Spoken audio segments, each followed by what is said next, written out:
ਮੈਂ ਇਹਨਾਂ ਨੂੰ ਮਨਾ ਕਰਨਾ, ਮੈਂ ਕਿਹਾ ਯਾਰ ਇਹਨਾਂ ਨੂੰ ਜਵਾਬ ਦੇ ਦਿਓ, ਅੱਛੇ ਬੰਦੇ ਨਹੀਂ ਆ, ਇਹਨਾਂ ਦੀ ਹਰਕਤਾਂ ਦੱਸਦੀਆਂ ਨੇ ਕਿ ਅੱਛੇ ਨਹੀਂ ਹੈ। ਡਾਕਟਰ ਸਾਹਿਬਾਂ ਨੇ ਦੱਸਿਆ ਕਿ ਇਹਨੂੰ ਚੀਜ਼ ਕੋਈ ਖਵਾਈ ਗਈ ਹੈ ਜ਼ਹਿਰੀਲੀ। ਪਾਨ ਅੱਛੀ, ਅਖਲਾਕ ਅੱਛਾ, ਦੇਖਣ ਨੂੰ ਅੱਛਾ, ਲੇਕਿਨ ਦਿਨੋਂ ਮੁਨਾਫਕਤ ਜਿਹੜੀ ਸੀ ਨਾ ਉਹ ਇਹਨਾਂ ਦੇ ਵਿੱਚ ਨਸ ਨਸ ਚ ਭਰੀ ਸੀ। ਫਿਰ ਦਿਹਾੜੀ ਦੋ ਠਹਿਰ ਕੇ ਸਾਨੂੰ ਦੱਸਿਆ ਕਿ ਇਹ ਮਾਮਲਾ ਇਹਨੂੰ ਤੇਜ਼ਾਬ ਪਿਲਾਇਆ ਗਿਆ ਇਹ ਕਰਾਨ ਸੀ, ਔਰ ਪੂਰੇ ਇਲਾਕੇ ਦੇ ਵਿੱਚ ਉਹਨੇ 100-150 ਬੱਚਾ ਜਿਹੜਾ ਨਾ ਉਹ ਉਹਨੂੰ ਪੜਾ ਸਕਿਆ। आज से तकरीबन 1 माह पहले इस घर से एक मासूम बेटी डोली में बैठकर अपने ससुराल जाती है और फिर 15 दिन के बाद उस बच्ची को बेदर्दी से ससुराल वालों ने मिलकर उसे कत्ल कर दिया। ये कत्ल की दास्तान किस तरह से पेश आई और उस मासूम बच्ची का कसूर क्या था? मेरे साथ मकतूला के चचा मौजूद हैं, क्योंकि उस बेटी का बाप ना तो उसकी रुखसती के वक्त इस वक्त मौजूद था और ना ही उसको अलविदा करते हुए वो यहाँ पर मौजूद। इनसे बात करते हैं और इनसे सारा वाक़या जानते हैं। अस्सलाम वालेकुम जी।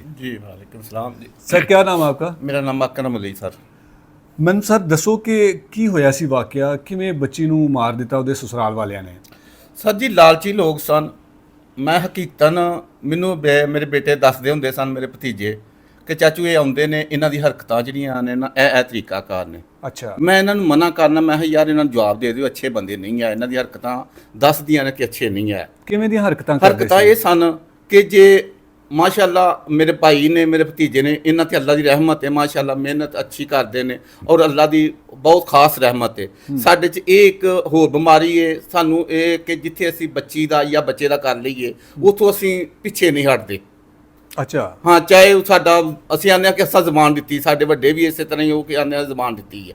ਮੈਂ ਇਹਨਾਂ ਮੈਨੂੰ ਦੱਸਣਾ ਕਿ ਚਾਚੂ ਇਹ ਜਦੋਂ ਆਉਂਦੇ ਨੇ ਨਾ ਇਹਨਾਂ ਦੇ ਇਹ ਹੀ ਲਾਲਚ ਕਰਦੇ ਨੇ। ਅੱਛਾ। ਕਿ ਅਸੀਂ ਜਦੋਂ ਜਾਂਦੇ ਹਾਂ ਇਹਨਾਂ ਦੇ ਘਰ 'ਚ ਇਸ ਤਰ੍ਹਾਂ ਹੀ ਹੁੰਦਾ ਕਿ ਜਿਵੇਂ ਕੋਈ ਹੈ ਹੀ ਕੁਝ ਚੀਜ਼ ਨਹੀਂ। ਜਦੋਂ ਤੁਸੀਂ ਇਹਨਾਂ ਦੇ ਘਰ ਗਏ ਹੋਗੇ ਜੀ, ਇਹਨਾਂ ਨੇ ਇੱਕ ਅੱਧੀ ਦਫਾ, ਹਾਂ, ਇਹਨਾਂ ਦਾ ਰਵੱਈਆ ਕਿਵੇਂ ਦਾ? ਰਵੱਈਆ ਜ਼ਬਾਨ ਅੱਛੀ, ਅਖਲਾਕ ਅੱਛਾ, ਦੇਖਣ ਨੂੰ ਅੱਛਾ, ਲੇਕਿਨ ਦਿਨੋਂ ਮੁਨਾਫਕਤ ਜਿਹੜੀ ਸੀ ਨਾ ਉਹ ਇਹਨਾਂ ਦੇ ਵਿੱਚ ਨਸ ਨਸ ਚ ਭਰੀ ਸੀ। ਅੱਛਾ। ਵੇਖਣਾ ਕਿ ਜੋ ਰੋਟੀ ਧਰੀ ਹੈ ਇਹਨਾਂ ਜਾਂ ਦਿੱਤੀ ਹੈ ਤੇ ਜਿਵੇਂ ਆਮ ਟੈਂਪਰੇਰੀ ਬੰਦਾ ਕੋਈ ਨਹੀਂ ਕਿ ਇਹਨੂੰ ਨਹੀਂ ਦਿਲੋਂ ਨਹੀਂ ਸਾ ਮੁਹੱਬਤ ਉਹਨਾਂ ਦੇ ਵਿੱਚ ਹੈਗੀ, ਯਾਨੀ ਕਿ ਅੰਦਰ ਦੇ ਉਹ ਕਾਲੇ ਸੀ, ਦਿਲ ਦੇ ਅੰਦਰੋਂ ਕਾਲੇ ਸੀ, ਦਿਲੋਂ ਮੁਨਾਫਕਤ ਸੀ ਉਹਨਾਂ ਦੇ ਕਿ ਹਾਏ ਆ ਕਹਿ ਤੂੰ ਆਪ ਉਹ ਰੋਜ਼ਾਨਾ ਤੁਰੇ ਰਹਿੰਦੇ ਸਨ। ਹਫਤੇ 'ਚ ਵੀ 2-2 ਦਫਾ ਵੀ ਆਣਾ। ਮਾਸ਼ਾਅੱਲਾ ਮੇਰੀ ਭਰਜਾਈ ਸਾਹਿਬਾਂ ਨੇ, ਉਹਨਾਂ ਨੂੰ ਅੱਲਾ ਤੰਦਰੁਸਤੀ ਦੇ, ਉਹ ਵੀ ਖਾਨਦਾਨੀ ਨੇ, ਉਹ ਵੀ ਰੋਟੀ ਪਾਣੀ ਵੱਲੋਂ ਕੋਈ ਮੇਰੇ ਭਤੀਜੀਆਂ ਸਨ, ਮੇਰੀਆਂ ਬਹੂਆਂ ਨੇ, ਮਾਸ਼ਾਅੱਲਾ ਕਿਸੇ ਕਿਸਮ ਦੀ ਕਮੀ ਨਹੀਂ, ਕਿਸੇ ਕਿਸਮ ਵੱਲੋਂ ਵੀ ਕਿ ਨਹੀਂ ਕਿ ਰੋਟੀ ਵੱਲੋਂ ਜਾਂ ਪਾਣੀ ਵੱਲੋਂ ਉਹਨਾਂ ਦੀ ਕਮੀ ਆਈ ਜਾਂ ਉਹਨਾਂ ਨੂੰ ਆਣ ਦਿੱਤੀ ਹੋਵੇ। ਮੈਨੂੰ ਦੱਸਣਾ ਕਿਹਾ, ਮੈਂ ਦਫਾ ਕਰੋ, ਇਹਨਾਂ ਨੂੰ ਜਵਾਬ ਦਿਓ। ਆਖਣ ਚਾਚੂ ਚਲੋ ਕੋਈ ਨਹੀਂ, ਗੱਲ ਹੋ ਸਕਦਾ ਸਹੀ ਹੋ ਜਾਣ, ਕੋਈ ਨਹੀਂ ਗੱਲ, ਮਾੜੇ ਨੇ ਚਲੋ। ਮੇਰੇ ਭਾਈ ਨੇ ਮੈਨੂੰ ਇੱਥੋਂ ਤੱਕ ਕਿਹਾ ਸੀ ਕਿ ਜੇ ਬੰਦਾ ਚਲੋ ਅੱਲਾ ਖੈਰ ਕਰੇ 4 ਦਿਨ ਠਹਿਰੇਗਾ ਨਾ ਤੇ ਮੈਂ ਇਹਨੂੰ ਸਾਊਦੀਆ ਨਾਲ ਲੈ ਜਾਵਾਂਗਾ, ਨਹੀਂ ਕਰੇਗਾ ਕੁਝ ਆਪਣਾ ਗੁਜ਼ਾਰਾ ਤੇ ਕਰੇਗਾ, ਚਲੋ ਧੀਆਂ ਨੇ ਇਹ ਆਪਣੇ ਘਰ ਹੀ ਅੱਛੀਆਂ ਸੋਹਣੀਆਂ ਲੱਗਦੀਆਂ। ਰਿਸ਼ਤਾ ਲੈ ਕੇ ਕਿਵੇਂ ਤੁਹਾਡੇ ਘਰ ਆ ਗਏ ਸੀ? ਬਸ ਉਹ ਅਜੀਜ਼ ਹੀ ਸੀ, ਉਹਨਾਂ ਨੇ ਰਿਸ਼ਤਾ ਕਰਾਇਆ ਕਿ ਅੱਛੇ ਬੰਦੇ ਨੇ। ਅੱਛਾ। ਹਾਂਜੀ। ਐਵੇਂ ਦੇ ਅੱਛੇ ਗਏ ਸੀ ਕਿ ਤੁਹਾਡੀ ਬੱਚੀ ਨੂੰ 15 ਦਿਨ ਬਾਅਦ ਹੀ ਮਾਰ ਦਿੱਤਾ ਜੇ? ਹਾਲਾਂਕਿ ਮੈਂ ਤੁਹਾਨੂੰ ਦੱਸਾਂ, ਮੇਰੇ ਭਾਈ ਨੇ, ਮੇਰੀ ਭਾਬੀ ਸਾਹਿਬਾ ਨੇ ਹਰ ਚੀਜ਼ ਦੁਨੀਆ ਦੀ ਮੇਰੀ ਭਤੀਜੀ ਨੂੰ ਦਿੱਤੀ ਹੈ। ਅੱਛਾ ਜੀ। ਹਾਂਜੀ। ਜ਼ੇਵਰ ਤੱਕ ਕਰੇ ਨਾ, ਸਾਰਾ ਜ਼ੇਵਰ ਪਾਇਆ, ਕਾਂਟੇ ਪਾਏ ਨੇ, ਗਾਲੇ ਦੀ ਗਾਨੀ ਹਾਰ, ਹਾਂਜੀ, ਇਹ ਸਭ ਕੁਝ ਪਾਇਆ। ਹਰ ਮਾਂ-ਬਾਪ ਦੀ ਖਾਹਿਸ਼ ਹੁੰਦੀ ਹੈ ਨਾ ਕਿ ਜਦੋਂ ਆਪਣੀ ਬੇਟੀ ਨੂੰ ਅਲਵਿਦਾ ਕਰੇ, ਰੁਖਸਤ ਕਰੇ ਤੇ ਕਿਸੇ ਚੀਜ਼ ਦੀ ਕਮੀ ਨਹੀਂ ਆਉਣੀ ਚਾਹੀਦੀ ਹੈ। ਹਾਂਜੀ। ਔਰ ਅੱਲਾ ਦੀ ਮਿਹਰਬਾਨੀ ਨਾਲ ਦਿੱਤਾ, ਉਹਨਾਂ ਨੂੰ ਸਭ ਕੁਝ ਦਿੱਤਾ। ਮੈਂ ਤੁਹਾਨੂੰ ਜਿੰਨਾ ਕਿ ਮੈਂ ਝੂਠ ਬੋਲ ਸਕਣਾ ਨਾ, ਇਹ ਵੀ ਗਲਤ ਬਿਆਨੀ ਹੈ ਕਿ ਜਿੰਨਾ ਨਹੀਂ ਮੇਰੇ ਭਾਈ ਨੇ, ਮੇਰੀ ਅਮਚੀਰਾ ਨੇ, ਭਾਬੀ ਸਾਹਿਬਾਂ ਨੇ ਉਹਨਾਂ ਦਿੱਤਾ, ਕਿਉਂਕਿ ਬੱਚੀਆਂ ਮਾਸ਼ਾਅੱਲਾ 12 ਪੜ੍ਹੀ ਸੀ, ਹਾਫਜ਼ੇ ਕੁਰਾਨ ਸੀ, ਔਰ ਪੂਰੇ ਇਲਾਕੇ ਦੇ ਵਿੱਚ ਉਹਨੇ 100-150 ਬੱਚਾ ਜਿਹੜਾ ਨਾ ਉਹ ਉਹਨੂੰ ਪੜ੍ਹਾ ਚੁੱਕਿਆ ਨਾ। ਔਰ ਹਰ ਬੱਚੇ ਦੇ ਮਾਂ-ਬਾਪ ਨੇ ਔਰ ਬੱਚਿਆਂ ਨੇ, ਫਰੈਂਡਾਂ ਨੇ ਉਹਨਾਂ ਨੂੰ ਗਿਫਟ ਦਿੱਤੇ ਨੇ, ਜਿੱਥੋਂ ਤੱਕ ਵੱਧ ਚੜ ਕੇ ਉਹਨਾਂ ਨੂੰ ਕੱਪੜਿਆਂ ਤੱਕ ਮੇਰੇ ਬੱਚੇ ਨੂੰ, ਮੇਰੀ ਧੀ ਨੂੰ ਮਿਲੇ ਨੇ, ਔਰ ਉਹ ਵੀ ਉਹ ਸਭ ਕੁਝ ਸਮਾਨ ਨਾਲ ਲੈ ਕੇ ਗਈ ਹੈ ਮੇਰੀ ਧੀ। ਤੁਹਾਨੂੰ ਯਕੀਨ ਹੋਇਆ ਸੀ ਕਿ ਜਦੋਂ ਸਸੁਰਾਲ ਵੱਲੋਂ ਕਾਲ ਆਈ ਸੀ ਕਿ ਜੀ ਰੁਖਸਾਰ ਦੀ ਤਬੀਅਤ ਖਰਾਬ ਹੋ ਗਈ ਹੈ, ਤੇ ਫਿਰ ਜਦੋਂ ਜਾ ਕੇ ਤੁਸੀਂ ਵੇਖਿਆ ਕਿ ਇਹ ਤਬੀਅਤ ਖਰਾਬ ਨਹੀਂ ਹੈ ਤੇ ਬਲਕਿ ਕਤਲ ਕਰ ਦਿੱਤੀ? ਸਰ ਸਵੇਰ ਨਾ ਮੇਰੇ ਭਤੀਜੇ ਨੂੰ ਕਾਲ ਆਈ ਹੈ, ਮੇਰੀ ਬੇਟੀ ਨੇ, ਭਤੀਜੀ ਨੇ ਮੇਰੀ ਕਾਲ ਕੀਤੀ ਹੈ ਕਿ ਭਾਈ ਕਿਸ ਟਾਈਮ ਤੁਸੀਂ ਆਣਾ, ਮੇਰੇ ਸਮਾਨ ਅਸੀਂ ਲੱਦਨੇ ਪਏ ਆ। ਅੱਛਾ। ਕੁਝ ਭੇਜ ਦਿੱਤਾ ਸੀ, ਕੁਝ ਥੋੜਾ ਜਿਹਾ ਰਹਿ ਗਿਆ ਸੀ, ਉਹ ਅਸੀਂ ਸਮਾਨ ਲੱਦਦੇ ਪਏ ਆ। ਉਦੋਂ ਕੁਝ ਸਮਾਨ ਪਹਿਲੇ ਦੇ ਦਿੱਤਾ ਸੀ ਤੇ ਬਕਾਇਆ ਤੁਸੀਂ ਲੈ ਕੇ ਜਾ ਰਹੇ ਸਾਂ। ਅਸੀਂ ਦੂਸਰੀ ਬੇਟੀ, ਵੱਡੀ ਬੇਟੀ ਨੂੰ ਅਸਾਂ ਸਮਾਨ ਪਹਿਲੇ 2 ਦਿਨ ਘੱਲ ਦਿੱਤਾ ਸੀ ਤੇ ਉਸ ਦਿਨ ਅਸਾਂ ਆਖਿਆ ਕਿ ਚਲੋ ਇਹਨੂੰ ਵੀ ਅਸੀਂ ਨਾ ਇਹ ਵੀ ਫਰਜ਼ ਅਦਾ ਕਰ ਲਈ, ਜਿਹੜਾ ਰਹਿੰਦਾ ਉਹ ਵੀ ਉਹਦੇ ਘਰ ਭੇਜੀਏ। ਬਿਲਕੁਲ ਠੀਕ ਹੈ। ਔਰ ਸਮਾਨ ਭੇਜਣ ਦੇ ਦੌਰਾਨ ਮੇਰੀ ਜਦੋਂ ਸਵੇਰ 6:30 ਦਾ ਟਾਈਮ ਹੋਇਆ, ਮੇਰੀ ਭਤੀਜੀ ਦਾ ਮੇਰੇ ਭਤੀਜੇ ਨੂੰ ਫੋਨ ਆਇਆ ਕਿ ਭਾਈ ਕਿਸ ਟਾਈਮ ਆਣਾ, ਮੈਂ ਨਾ ਹੀ ਜਲਦੀ ਆ ਜਾਾਂਗੇ। ਉਸ ਟਾਈਮ ਤੱਕ ਠੀਕ ਸੀ? ਉਸ ਟਾਈਮ ਬਿਲਕੁਲ ਦਰੁਸਤ ਸੀ। ਤੇ ਫਿਰ ਕੀ ਵਜ੍ਹਾ ਬਣੀ ਕਿ ਅਚਾਨਕ ਹੀ ਇਹ ਅੱਲਾ ਬਿਹਤਰ ਜਾਣਦਾ। ਉਹ ਨਾ ਹਾਂ ਇੱਕ ਹੋਰ ਉਹ ਫਿਰ ਬੇਟੀ ਨੇ ਜਦੋਂ ਅਸਾਂ ਉਹਦੀ ਬੇਟੀ ਦੇ ਮੱਥੇ ਲੱਗੇ ਆ ਜਾਂ ਉਹਨੂੰ ਹਸਪਤਾਲ ਲੈ ਕੇ ਆਏ ਆ, ਉਹ ਪਹਿਲੇ ਤਾਂ ਹੋਸ਼ ਹੀ ਨਹੀਂ ਸੀ ਕਰਦੀ, ਉਹਨੂੰ ਪਤਾ ਹੀ ਨਹੀਂ ਸੀ ਕਿ ਮੈਂ ਕਿੱਥੇ ਆ। ਜਦੋਂ ਉਹਨੇ ਟ੍ਰੀਟਮੈਂਟ ਕੀਤੀ ਹੈ, ਦਿਹਾੜੀ ਤੋਂ ਠਹਿਰ ਕੇ ਹਸਪਤਾਲ ਵਾਲਿਆਂ ਟ੍ਰੀਟਮੈਂਟ ਕੀਤੀ ਹੈ, ਫਿਰ ਉਹਦੇ ਮਾਰਕਸ ਲਾ ਕੇ ਨਾ ਉਹਨੂੰ ਪੁੱਛਿਆ ਕਿ ਚਲੋ ਇਹ ਨਾ ਕਿ ਜਿਹੜੀ ਆ ਕੀ ਇਹਨੂੰ ਆਂਦੇ ਸਾਰਾ ਜਿਹੜੀ ਸਭ ਉਹ ਨਾ ਉਹ ਸਾਂਸ ਲੈਣਾ ਵੀ ਉਹਨੂੰ ਮੁਸ਼ਕਲ ਹੋਇਆ ਸੀ। ਕੀ ਪਿਲਾ ਦਿੱਤਾ ਸੀ ਉਹਨਾਂ ਡਾਕਟਰ ਸਾਹਿਬਾਂ ਨੇ ਦੱਸਿਆ ਕਿ ਇਹਨੂੰ ਚੀਜ਼ ਕੋਈ ਖਵਾਈ ਗਈ ਹੈ, ਜ਼ਹਿਰੀਲੀ ਖਵਾਈ ਗਈ ਹੈ, ਲੇਕਿਨ ਟ੍ਰੀਟਮੈਂਟ ਕਰਨ ਦੇ ਬਾਵਜੂਦ ਤੁਹਾਨੂੰ ਬਾਅਦ ਚ ਦੱਸਾਂਗੇ। ਉਹਨਾਂ ਫਿਰ ਦਿਹਾੜੀ ਤੋਂ ਠਹਿਰ ਕੇ ਸਾਨੂੰ ਦੱਸਿਆ ਕਿ ਇਹ ਮਾਮਲਾ ਇਹਨੂੰ ਤੇਜ਼ਾਬ ਪਿਲਾਇਆ ਗਿਆ।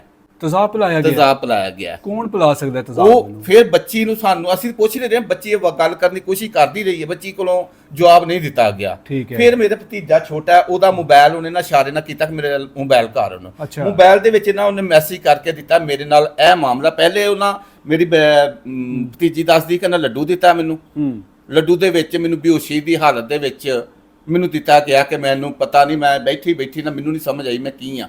ਲੇਕਿਨ ਇਹਨਾਂ ਦੋਨਾਂ ਜੀਆਂ ਫਿਰ ਮੈਨੂੰ ਪਕੜਿਆ। ਕਿੰਨੇ? ਇਹ ਸੱਸ ਨੇ ਤੇ ਔਰ ਧੀ ਨੇ। ਤੁਹਾਡੀ ਜਿਹੜੀ ਬੇਟੀ ਹੈਗੀ ਹੈ ਭਤੀਜੀ ਦੀ, ਨੰਦ ਨੇ ਤੇ ਸੱਸ ਨੇ ਇਹਨਾਂ ਦੋਵਾਂ ਨੇ ਫੜਿਆ? ਇਹਨਾਂ ਨੇ ਪਕੜਿਆ ਨਾ, ਤੇ ਪਕੜਿਆ ਵੀ ਇਸੇ ਤਰ੍ਹਾਂ ਕਿ ਬੈਠੀ ਨੂੰ ਇੰਨਾ ਕਿ ਦਬਾ ਚੜਿਆ। ਔਰ ਉਹ ਤੁਸੀਂ ਉਹ ਅਗਰ ਤਸਵੀਰ ਹੁੰਦੀ ਤਾਂ ਮੈਂ ਉਹ ਵੀ ਤੁਹਾਨੂੰ ਦਿਖਾ ਦਿੰਦਾ। ਉਹਦੇ ਕੰਧੇ ਜਿਹੜੇ ਸਨ ਨਾ, ਚਲੋ ਲੇਡੀਜ਼ ਦੱਸਦੇ ਸਨ, ਨਹਿਲਾਣ ਵਾਲੀਆਂ ਦੱਸਦੀਆਂ ਸਨ ਔਰਤਾਂ ਕਿ ਕੰਧੇ ਇੰਜ ਇਸ ਤਰ੍ਹਾਂ ਸਨ ਕਿ ਜਿਵੇਂ ਹਥੌੜੇ ਨਾਲ ਕੋਈ ਚੀਜ਼ ਨਾਲ ਉਹਨੂੰ ਇਸ ਤਰ੍ਹਾਂ ਕਿ ਪਕੜਿਆ ਸੀ, ਨੀਲੋ ਨੀਲ ਹੋ ਗਈ ਸੀ। ਕੋਈ 20-22 ਸਾਲ ਤੋਂ ਬੱਚੀ ਦੀ ਉਮਰ ਸੀ, ਤਾਂ ਮਾਸ਼ਾਅੱਲਾ ਨਾਜ਼ੁਕ ਸੀ, ਉਹਦੇ ਹਰ ਚੀਜ਼ ਉਹਦੇ ਆਵਾਜ਼ ਛਪ ਗਈ ਸਾਜ। ਉਹਨੂੰ ਜ਼ਬਰਦਸਤੀ ਉਹਦੇ ਮੂੰਹ ਦੇ ਤੇਜ਼ਾਬ ਪਾਇਆ ਗਿਆ। ਫਿਰ ਉਹਨੇ ਲਿਖ ਕੇ ਦਿੱਤਾ ਕਿ 2 ਦਫਾ ਇਹਨਾਂ ਮੈਨੂੰ ਤੇਜ਼ਾਬ ਪਿਲਾਇਆ। 2 ਦਫਾ ਤੇਜ਼ਾਬ ਪਿਲਾਇਆ? 2 ਦਫਾ ਤੇਜ਼ਾਬ ਪਿਲਾਇਆ। ਉਹਦਾ ਖਾਵੰਦ ਕਿੱਥੇ ਸੀ ਉਸ ਟਾਈਮ? ਖਾਵੰਦ ਨੇ ਹੀ ਪਿਲਾਇਆ। ਕੀ ਵਜ੍ਹਾ ਸੀ? ਕਿਉਂ ਐਡੀ ਨਫ਼ਰਤ ਹੋ ਗਈ ਸੀ? ਪਹਿਲੇ ਤੇ ਮੈਂ ਤੁਹਾਨੂੰ ਦੱਸਣਾ, ਮੰਗਣੀ ਤੇ ਨਾ ਬੱਚੀ ਨੂੰ ਕੱਪੜੇ ਦਿੱਤੇ ਉਹਨਾਂ ਨੂੰ। ਕੱਪੜੇ ਸਾਰੇ ਉਹਨਾਂ ਦੇ ਤਕਰੀਬਨ 17 ਸੂਟ ਇਹਨਾਂ ਦਿੱਤੇ ਸਨ ਮੰਗਣੀ ਤੇ। ਫਿਰ ਦਿਨਾਂ ਤੇ ਸੂਟ ਦੇ। ਸਾਡੇ ਚ ਰਿਵਾਜ ਹੈ ਸਾਡੇ ਚ ਕੀ, ਅਸੀਂ ਹਰ ਬੰਦਾ ਇਹ ਆਂਦਾ ਕਿ ਮੇਰੀ ਧੀ ਦੀ ਮੇਰੇ ਖਾਨਦਾਨ ਦੀ ਇੱਜ਼ਤ ਬਣੇ। ਇਹ ਰਿਵਾਜ ਆਖਿਰਕਾਰ ਕਦੋਂ ਤੱਕ ਚੱਲੇਗਾ? ਸਰ ਜੀ ਇਹ ਕੁਝ ਲੋਕ ਨੇ ਕਿ ਜਿਹੜੇ ਆਪਣੀ ਹੱਦ ਤੱਕ ਰਹਿੰਦੇ ਨੇ। ਕੋਈ ਹਰ ਮਾਂ-ਬਾਪ ਦੀ ਖੁਆਇਸ਼ ਹੈ ਕਿ ਮੇਰੀ ਧੀ ਦੀ ਇੱਜ਼ਤ ਬਣੇ। ਬਿਲਕੁਲ ਐਸੇ ਹੀ ਹੈ। ਦੇਖੋ ਜਿਹਨੂੰ ਅੱਲਾ ਨੇ ਦਿੱਤਾ ਉਹ ਇਹ ਜਾਂਦਾ ਕਿ ਮੈਂ ਆਪਣਾ ਆਪ ਲੁਟਾ ਦਿਆਂ, ਮੇਰੀ ਧੀ ਦੀ ਇੱਜ਼ਤ ਬਣੇ। ਜਿਹਨੂੰ ਅੱਲਾ ਨੇ ਨਹੀਂ ਦਿੱਤਾ ਉਹ ਕੀ ਕਰਨ? ਸਰ ਜੀ ਉਹ ਵੀ ਤੁਹਾਡੀ ਗੱਲ ਦਾ ਉਹ ਇਹ ਕਮੀਨੇ ਲੋਕ ਇਸ ਤਰ੍ਹਾਂ ਦੇ ਵੀ ਤੇ ਹੈ ਨਾ ਦੁਨੀਆ ਤੇ। ਇਸ ਦੌਰ ਦੇ ਵਿੱਚ ਜਿਸ ਬੰਦੇ ਦੀ ਧੀ ਜਾਂ ਭੈਣ ਆਪਣੇ ਘਰ ਖੁਸ਼ਹਾਲ ਹੈ ਨਾ, ਉਹ ਦੁਨੀਆ ਤੇ ਜੰਤੀ ਹੈ। ਇਹ ਤੇ ਤੁਹਾਡੀ ਗੱਲ 100% ਦਰੁਸਤ ਹੈਗੀ। ਔਰ ਜਿਹੜੇ ਇਹੋ ਜਿਹੇ ਲੋਕ ਨੇ ਉਹ ਫਿਰ ਤੁਹਾਨੂੰ ਦੱਸਿਆ ਜੰਨਤ ਨੂੰ ਦੋਜ਼ਖ ਦੇ ਵਿੱਚ ਬਦਲ ਦਿੰਦੇ ਨੇ। ਹੁਣ ਸਾਡੇ ਵਾਸਤੇ ਤੇ ਉਹ ਦੋਜ਼ਖ ਹੀ ਹੈ ਨਾ। ਕੀ ਡਿਮਾਂਡ ਕਰਦੇ ਸੀ? ਕੱਪੜਿਆਂ ਦੀ ਡਿਮਾਂਡ ਕਰਦੇ ਸੀ, ਪੈਸੇ ਦੀ ਡਿਮਾਂਡ ਕਰਦੇ ਸੀ। ਮੈਸੇਜ ਕਰਕੇ ਜਿਹੜਾ ਰਾਈਟਿੰਗ ਕਰਕੇ ਦਿੱਤੀ ਹੈ, ਪੇਪਰ ਲਿਖ ਕੇ ਦਿੱਤਾ ਪੁਲਿਸ ਨੂੰ। ਉਹ ਪੁਲਿਸ ਦੇ ਵਿੱਚ ਰਾਈਟਿੰਗ ਦੇ ਵਿੱਚ ਬੱਚੀ ਨੇ ਦੱਸਿਆ ਕਿ ਮੈਨੂੰ ਆਂਦੇ ਸਨ ਕਿ ਸਾਰੇ ਖਾਨਦਾਨ ਦੇ ਕੱਪੜੇ 4-5 ਦਫਾ ਇਹਨਾਂ ਕੱਪੜੇ ਸਾਰੇ ਟੱਬਰ ਦਿੱਤੇ ਨੇ। ਔਰ ਉਹਨਾਂ ਕਿਹਾ ਕਿ ਸਾਡੇ ਦੂਸਰੇ ਜਿਹੜਾ ਖਾਨਦਾਨ ਹੈ ਨਾ, ਜਿਹੜੇ ਪਿੰਡ 'ਚ ਰਹਿੰਦੇ ਆ ਜਾਂ ਜਿਹੜੇ ਸਾਡੇ ਫਲਾਣੇ ਰਿਸ਼ਤੇਦਾਰ ਨੇ, ਬੱਚੀ ਦੇ ਸਸੁਰਾਲ ਨੇ, ਉਹ ਕੋਈ 8-10 ਘਰ ਨੇ, ਉਹਨਾਂ ਦੇ ਕੱਪੜੇ ਤੁਸੀਂ ਲੈ ਕੇ ਨਹੀਂ। ਸਿਰਫ ਸਰ ਜੀ ਉਹਨਾਂ ਬਹਾਨਾ ਬਣਾਇਆ। ਬਹਾਨਾ ਬਣਾਇਆ ਕਿ ਇਹਨੂੰ ਕਿਸ ਤਰੀਕੇ ਨਾਲ ਇਹਨੂੰ ਮਾਰੀਏ। ਚਲੋ ਕੱਪੜੇ ਦੀ ਡਿਮਾਂਡ ਸੀ, ਸਾਡੇ ਨਾਲ ਕਰ ਦੇ ਜਾਂ ਉਹਦੇ 'ਚ ਕੋਈ ਗਲਤੀ ਸੀ ਸਾਨੂੰ ਦੱਸ ਦੇ। ਇਹ ਤੁਹਾਨੂੰ ਕੱਪੜਿਆਂ ਦੀ ਗੱਲ ਕਿਹਨੇ ਸੁਣਾਈ ਹੈ? ਇਹ ਬੱਚੀ ਨੇ ਜਿਹਨੂੰ ਲਿਖ ਕੇ ਦਿੱਤਾ ਹੈ ਨਾ, ਇਹ ਪੁਲਿਸ ਨੂੰ ਉਦੋਂ ਪਤਾ ਚੱਲਿਆ ਸਾਨੂੰ। ਬੱਚੀ ਨੇ ਖੁਦ ਲਿਖ ਕੇ ਦਿੱਤਾ ਪੁਲਿਸ ਨੂੰ। ਔਰ ਪੁਲਿਸ ਨੇ ਸਾਨੂੰ, ਅਸੀਂ ਵੀਡੀਓ ਮੇਰਾ ਭਤੀਜਾ ਬਣਾਉਣ ਲੱਗਾ, ਉਹਨੂੰ ਵੀਡੀਓ ਨਹੀਂ ਬਣਾਉਣ ਦਿੱਤੀ। ਔਰ ਪੇਪਰ ਉਹਨੇ ਮੰਗਿਆ ਕਿ ਲਿਆਓ ਦਿਓ ਸਾਨੂੰ। ਇਹ ਜਿਹੜਾ ਬੱਚੀ ਸਾਡੀ ਨੇ ਲਿਖਿਆ ਬਿਆਨ ਲਿਖ ਕੇ ਦਿੱਤੇ ਨੇ, ਉਹ ਵੀ ਉਹਨਾਂ ਸਾਨੂੰ ਨਹੀਂ ਦਿੱਤੇ ਅਜੇ ਤੱਕ। ਉਹ ਬੱਚੀ ਨੇ ਜਿਹੜਾ ਪੁਲਿਸ ਨੂੰ ਬਿਆਨ ਲਿਖ ਕੇ ਦਿੱਤਾ, ਉਹਦੀ ਹੀ ਰੋਸ਼ਨੀ ਦੇ ਵਿੱਚ ਬੱਚੀ ਦੇ ਕਤਲ ਦੀ FIR ਹੋਈ ਜਾਂ ਫਿਰ ਅਲੱਗ ਹੋਈ? ਨਹੀਂ ਉਹਦੇ ਬਣਾ ਦੇ ਉੱਤੇ ਸਾਨੂੰ ਤਾਂ ਸਾਡੀ ਇਲਮ ਹੀ ਨਹੀਂ ਸੀ।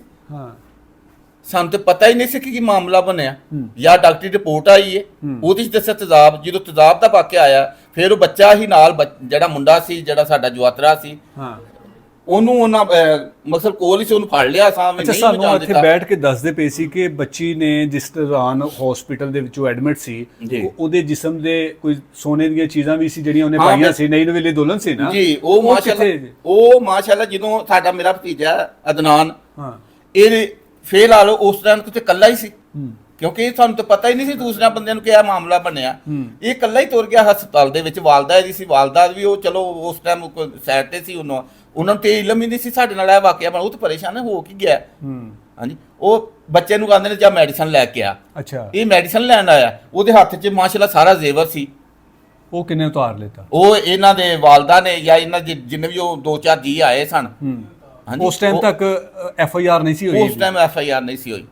ਇਹ ਅਲਤਾਫ ਸਾਨੂੰ ਕਿਉਂ ਪਤਾ ਹੀ ਨਹੀਂ ਸੀ, ਹੁਣ ਇਹ ਪਤਾ ਚੱਲਦਾ ਪਿਆ। ਇਹ ਤੇ ਬਚਪਨ ਦਾ ਹੀ ਕ੍ਰਿਮੀਨਲ ਆਦਮੀ ਹੈ। ਇਹ ਜਿਹੜਾ ਅਲਤਾਫ ਜਿਹੜਾ ਤੁਹਾਡਾ ਦਮਾਦ ਸੀ, ਜਿਹੜਾ ਤੁਹਾਡੀ ਬੇਟੀ ਦਾ ਕਾਤਲ ਹੈ ਜੀ, ਇਹ ਕੀ ਕੰਮ ਕਰਦਾ ਸੀ? ਕੋਈ ਇਹਦੀ ਜਾਂਚ ਪੜਤਾਲ ਕੀਤੀ ਸੀ? ਸਰ ਜੀ ਜ਼ਬਾਨੀ ਕਲਾਮੀ ਕਹਿ ਰਹੇ ਆ ਕਿ ਗੱਤੇ ਦੀ ਫੈਕਟਰੀ ਕਰਦਾ ਸੀ, ਨਾ ਦੇਖਿਆ। ਮਜ਼ਦੂਰੀ ਕਰਦਾ ਸੀ ਜਾਂ ਫਿਰ ਉਹ ਫੈਕਟਰੀ ਦਾ ਮਾਲਕ ਸੀ? ਦੇਖੋ ਦੱਸਣ ਨੂੰ ਤੇ ਫਿਰ ਮਾਂ-ਬਾਪ ਇਹ ਹੀ ਆਂਦਾ ਨੇ ਕਿ ਫੈਕਟਰੀ ਦਾ ਮਾਲਕ ਸੀ। ਅੱਛਾ, ਹਾਂਜੀ। ਤੁਹਾਨੂੰ ਵੀ ਕੋਈ ਇਹੋ ਜਿਹਾ ਧੋਖਾ ਦਿੱਤਾ ਗਿਆ? ਇਹੀ ਧੋਖਾ ਦਿੱਤਾ ਗਿਆ ਜੀ। ਫੈਕਟਰੀ ਦੇ ਵਿੱਚ ਇਹਨੇ ਸ਼ੇਰ ਇਹਦਾ ਤੇ ਕਿੱਥੋਂ ਦੇ ਰਹਿਣ ਵਾਲੇ ਹੈਗੇ ਸੀ? ਇਹ ਕਲਾਸ ਕੇ ਜੇ ਨਾਲ ਕਲਾਸ ਕੇ ਦਾ ਇਲਾਕਾ, ਛੋਟਾ ਜਿਹਾ ਕਸਬਾ ਗੁਜਰਾਂਵਾਲਾ ਦੇ ਲਾਗੇ ਹੀ ਹੈ? ਗੁਜਰਾਂਵਾਲਾ ਦੇ ਨਾਲ ਹੀ ਹੈ ਜੀ, ਜ਼ਿਲ੍ਹਾ ਗੁਜਰਾਂਵਾਲਾ। ਤਹਿਸੀਲ ਇਹਨਾਂ ਨੂੰ ਸਾਹਮਣੇ ਵਜ਼ੀਰਾਬਾਦ ਲੱਗਦੀ ਜੇ। ਕਚਹਿਰੀ ਜਿਹੜੀ ਹੈ ਉਹ ਵਜ਼ੀਰਾਬਾਦ ਹੀ ਹੈ ਇਹਨਾਂ ਦੀ। ਬੱਚੀ ਜਦੋਂ ਰੁਖਸਤ ਕੀਤੀ ਸੀ ਜੀ, ਜਦੋਂ ਡੋਲੀ 'ਚ ਬਿਠਾ ਕੇ ਉਹਨੂੰ ਤੋਰਿਆ ਸੀ, ਉਸ ਤੋਂ ਬਾਅਦ ਅਗਲੇ ਦਿਨ ਤੁਹਾਨੂੰ ਬੱਚੀ ਦਾ ਕੋਈ ਚਿਹਰੇ ਤੋਂ ਕੋਈ ਤਾਸਰਾਤ ਕਿ ਸਸੁਰਾਲ ਦੇ 'ਚ ਖੁਸ਼ ਹੈ, ਤੰਗ ਹੈ, ਪਰੇਸ਼ਾਨ ਹੈ, ਕੋਈ ਮਹਿਸੂਸ ਕੀਤਾ?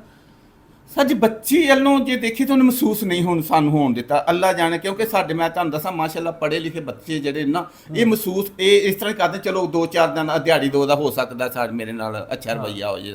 ਜਿਹੜੇ ਨਹੀਂ ਤਾਲੀਮ ਹੁੰਦੀ ਉਹ ਥੋੜੀ ਜੀ ਗੱਲ ਦੇ ਉੱਤੋਂ ਉਹਨੂੰ ਚਿੜ ਪੈਂਦੇ ਨੇ ਕਿ ਨਹੀਂ ਇਹ ਕਿਉਂ ਮੇਰੇ ਨਾਲ ਹੋਈ ਹੈ। ਜਿਹੜਾ ਤਾਲੀਮ ਯਾਫਤਾ ਬੰਦਾ ਉਹ ਥੋੜਾ ਜਿਹਾ ਮਹਿਸੂਸ ਕਰ ਚਲੋ ਇਹ ਮਾਮੂਲੀ ਜੀ ਗੱਲ ਹੋ ਸਕਦਾ ਹੈ ਕਿ ਸਹੀ ਹੋ ਜੇ। ਕਿ ਜੇ ਉਹਨੂੰ ਪਤਾ ਹੁੰਦਾ ਮੇਰੇ ਨਾਲ ਇਹ ਵਾਕਿਆ ਹੋਣਾ ਤੇ ਹੋ ਸਕਦਾ ਜਾਂ ਪਹਿਲੇ ਦਿਨ ਉਹਨੂੰ ਮਹਿਸੂਸ ਕਰਾਉਂਦੇ ਤੇ ਹੋ ਸਕਦਾ ਸਾਡੇ ਨਾਲ ਕੋਈ ਸ਼ੇਅਰ ਕਰਦੀ। ਉਹਦੇ ਮਰਨ ਤੋਂ ਬਾਅਦ ਕੋਈ ਸਸੁਰਾਲ ਵਾਲਿਆਂ ਨੇ ਕੋਈ ਰਾਬਤਾ ਕੀਤਾ ਤੁਹਾਡੇ ਨਾਲ? ਨਹੀਂ, ਰਾਬਤਾ ਨਹੀਂ ਕੀਤਾ। ਮੇਰਾ ਭਤੀਜਾ ਹਜੇ ਹਸਪਤਾਲ, ਇਹਨੂੰ ਕਤਲ ਦੀਆਂ ਧਮਕੀਆਂ ਦੇ ਕੇ ਗਏ ਨੇ। ਕੌਣ ਧਮਕੀਆਂ ਲਗਾ ਕੇ? ਉਹਦਾ ਵਾਲਦ ਆਇਆ ਹਜੇ, ਨਾਲ ਕੋਈ 4-5 ਬੰਦੇ ਸਨ।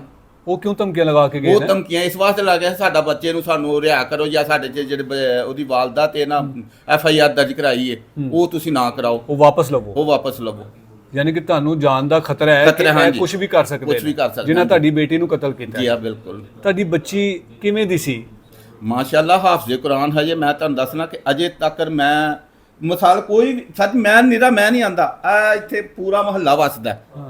ਜਿੱਥੇ ਮਰਜੀ ਤੁਸੀਂ ਆਏ ਹੋ ਮਾਸ਼ਾਅੱਲਾ ਤੁਹਾਨੂੰ ਬੁਲਾਇਆ ਗਿਆ ਜਾਂ ਜਿਵੇਂ ਵੀ ਤੁਸੀਂ ਆਏ ਹੋ, ਤੁਸੀਂ ਆ ਪੂਰਾ ਇਲਾਕਾ ਤੁਸੀਂ ਜਿੱਥੇ ਮਰਜੀ ਤੁਹਾਡਾ ਬੇਖੌਫ ਮੈਂ ਕੋਈ ਨਹੀਂ ਨਾਲ ਜਾਂਦਾ। ਤੁਸੀਂ ਆਪ ਜਾ ਕੇ ਖੁਦ ਪਤਾ ਕਰ ਲਓ ਕਿ ਉਹ ਬੱਚੀ ਕਿਸ ਤਰੀਕੇ ਦੀ ਸੀ।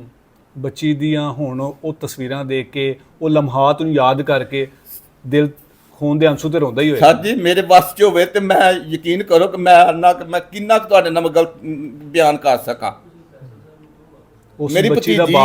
ਮੇਰੀ ਭਤੀਜੀ ਹੈ, ਬਾਪ ਨੂੰ ਤੇ ਹੋਸ਼ ਹੀ ਨਹੀਂ ਸਰ ਜੀ। ਉਹ ਕੀ ਕਰਾਂ ਮੈਂ 10 ਵਾਰ ਉਹਨੂੰ ਕਾਲ ਕਰ ਚੁੱਕਿਆ, ਉਹ ਵੀ ਉੱਥੇ ਹਸਪਤਾਲ ਦੇ ਵਿੱਚ ਜੇ। ਤੁਸੀਂ ਬਾਪ ਬਣ ਕੇ ਸਿਰ ਤੇ ਸ਼ਫਕਤ ਦਾ ਹੱਥ ਰੱਖ ਕੇ ਉਹਨੂੰ ਅਲਵਿਦਾ ਕੀਤਾ? ਮੈਂ ਸਰ ਜੀ ਮੈਂ ਛੋਟੇ ਬੱਚੇ ਹਾਂ ਮਾਸ਼ਾਅੱਲਾ ਮੈਂ ਜਿਹੜੇ ਮੈਂ ਹੱਥਾਂ ਦੇ ਵਿੱਚ ਕਢਾਏ ਨੇ। ਇਹ ਤੇ ਉਦੋਂ ਮੈਨੂੰ ਤੇ ਇਹ ਪਤਾ ਹੀ ਨਹੀਂ ਸੀ ਨਾ ਇਹ ਪੁੱਤਰ ਨੇ ਕੀ ਨੇ ਭਰਾ ਨੇ। ਇਹ ਤੇ ਖਿਲੌਣੇ ਬਣਾ ਕੇ ਮੈਂ ਉਹਨੂੰ ਖਿਲਾਏ ਨੇ ਕਿ ਜਿਵੇਂ ਖਿਲੌਣੇ ਬੰਦਾ ਬੱਚਿਆਂ ਨਾਲ ਖਿਲੌਣਾ ਬਣ ਕੇ ਖੇਡਦਾ। ਮੈਂ ਤੇ ਇਸ ਤਰ੍ਹਾਂ ਪਾਲੇ ਨੇ, ਮੈਂ ਇਸ ਤਰ੍ਹਾਂ ਖਿਡਾਇਆ, ਖੇਡੇ ਨੇ ਮੇਰੇ ਨਾਲ। ਉਹ ਤੇ ਤੁਸੀਂ ਮਾਸ਼ਾਅੱਲਾ ਯਕੀਨਨ ਬੱਚਿਆਂ ਵਾਲੇ ਤੁਸੀਂ ਵੀ ਆਪਣੇ ਬੱਚਿਆਂ ਦੀ ਸ਼ਾਦੀ ਕੀਤੀ ਹੋਏਗੀ। ਦੁਨੀਆ ਦੇ ਵੀ ਬੱਚੇ ਹੈਗੇ ਨੇ, ਕੀ ਪੈਗਾਮ ਦਵੋਗੇ ਆਪਣੀਆਂ ਬੇਟੀਆਂ ਦੀ ਸ਼ਾਦੀ ਕਰਨ ਤੋਂ ਪਹਿਲੇ? ਕੀ ਕਰਨਾ ਚਾਹੀਦਾ? ਸਰ ਜੀ ਮੈਂ ਤੇ ਰਿਕੁਐਸਟ ਹੀ ਹੈ ਹਰ ਮਾਂ-ਬਾਪ ਅੱਗੇ ਕਿ ਅੱਛਾ ਭੈਣ ਭਰਾ ਦੇਖੋ, ਜ਼ਹਿਰ ਨਾ ਦੇਖੋ। ਪਹਿਲੇ ਨੰਬਰ ਤੇ ਇੱਕ ਹੋਰ ਮੈਂ ਪੂਰੀ ਦੁਨੀਆ ਪੂਰੀ ਰਿਕੁਐਸਟ ਕਰਨੀ ਚਾਹਨਾ, ਅਨਪੜ੍ਹ ਖਾਲਾ ਦਾ ਬੇਟਾ, ਮਾਮੇ ਦਾ ਬੇਟਾ, ਜਿੱਦਾਂ ਮਰਜੀ ਕਰੀਬੀ ਹੋਵੇ, ਜਾਨਵਰ ਇੱਕ ਅਨਪੜ੍ਹ ਜਾਨਵਰ ਦੀ ਮਾਨਤ ਜੀ। ਚਾਹੇ ਉਹ ਖਾਨਦਾਨ ਹੈ ਚਾਹੇ ਉਹ ਬੱਚਾ। ਅਨਪੜ੍ਹ ਖਾਨਦਾਨ ਉਹ ਜਾਨਵਰ ਹੈਗਾ। ਜੇ ਚਾਹੇ ਧੀ ਹੈ ਚਾਹੇ ਪੁੱਤਰ ਹੈ। ਧੀ ਵੀ ਲੈ ਆਵੋਗੇ ਤੇ ਅਨਪੜ੍ਹ ਖਾਨਦਾਨ ਦੇ ਵਿੱਚੋਂ ਉਹ ਵੀ ਤੁਹਾਨੂੰ ਜ਼ਲੀਲ ਕਰ ਦੇਣਗੇ। ਲੇਕਿਨ ਤੁਹਾਡੀ ਬੱਚੀ ਤੇ ਪੜ੍ਹੀ ਲਿਖੀ ਸੀ, ਉਹ ਦਮਾਦ ਪੜ੍ਹਿਆ ਲਿਖਿਆ ਨਹੀਂ ਸੀ, ਉਹ ਸਸਰਾਲ ਪੜ੍ਹਿਆ ਲਿਖਿਆ ਨਹੀਂ ਸੀ। ਕਬੀਲਾ ਆ ਗਿਆ ਨਾ, ਪੜ੍ਹਾ ਲਈ ਜਹਲੀਅਤ ਦੇਖ ਲਈ, ਮੈਂ ਦਿਖਾ ਦਿੱਤੀ ਤੁਹਾਡੇ ਸਾਹਮਣੇ ਵਾਜ਼ਿਆ ਹੋ ਗਈ। ਅਗਰ ਤਾਲੀਮ ਹੁੰਦੀ, ਸ਼ੌਰ ਹੁੰਦਾ, ਦੇਖੋ 4-5 ਘਰ ਦੇ ਫਰਦ ਨੇ, ਅਗਰ ਉਹਨਾਂ ਕੋਲ ਤਾਲੀਮ ਹੁੰਦੀ ਤੇ ਇੱਕ ਵੀ ਸਮਝਾ ਸਕਦਾ। ਹੁਣ ਤੁਸੀਂ ਕੀ ਚਾਹੁੰਦੇ ਹੋ? ਕੀ ਮੁਤਾਲਬਾ ਹੈ ਤੁਹਾਡਾ? ਬੱਚੀ ਵਾਪਸ ਨਹੀਂ ਆ ਸਕਦੀ? ਸਾਡਾ ਮੇਰਾ ਪੂਰਾ ਦੁਨੀਆ ਪਾਕਿਸਤਾਨ ਅੱਗੇ ਜਾਂ ਪਾਕਿਸਤਾਨ ਦੇ ਆਲਾ ਹਕਾਮ ਅੱਗੇ ਰਿਕੁਐਸਟ ਹੈ, ਮੇਰੀ ਬੇਟੀ ਹੈ, ਮੇਰੀ ਧੀ ਹੈ, ਮੇਰੀ ਭਤੀਜੀ ਹੈ, इंसाफ मिले। मैं मरियम साहब आगे भी रिक्वेस्ट करना चाहना वा कि मेरा इंसाफ मिलना चाहिए, क्योंकि आइंदा से इस तरह इस तरीके का दरिंदा पैदा ना होए जेड़ा किसी दी धी भैन नाल भी इस तरह वाकया पेश आए। नाज़रीन, आपने एक चाचू की आंखों से निकलते हुए आंसू, ये वो तकलीफ दे है कि यकीन करें कि मुझे खुद से देख के बड़ा अजीब फील हो रहा है कि किस तरह से इनकी बेटी के साथ जुल्म हुआ। और वो बच्ची जिसकी तस्वीर आप देखकर और गवाही पूरा इनका इलाका देगा कि वो बच्ची कैसी थी, और उनकी गवाही भी ज़रूर देंगे जिन लोगों ने ये जुल्म किया। अब आखिर में इनका सिर्फ इतना सा मुतालबा है कि हमें सिर्फ इंसाफ चाहिए और हमारी बेटी के जो कातिल हैं उनको निशाने इबरत बनाया जाए। तो ये असल कहानी थी इस वाक़े की, किस तरह से 15 दिन की दुल्हन को बेदर्दी से मौत के घाट उतारा और उस दुल्हन ने, उस बच्ची ने मरते मरते अपने साथ होने वाला जो जुल्म है वो आप तमाम लोगों के सामने रखा। अब बात यहाँ पर ख़त्म होती है कि हमारे कानून नाफिज करने वाले अदारे कब हरकत में आएंगे, कब इनको इंसाफ देंगे। इजाज़त चाहूँगा अल्लाह ने के बाद।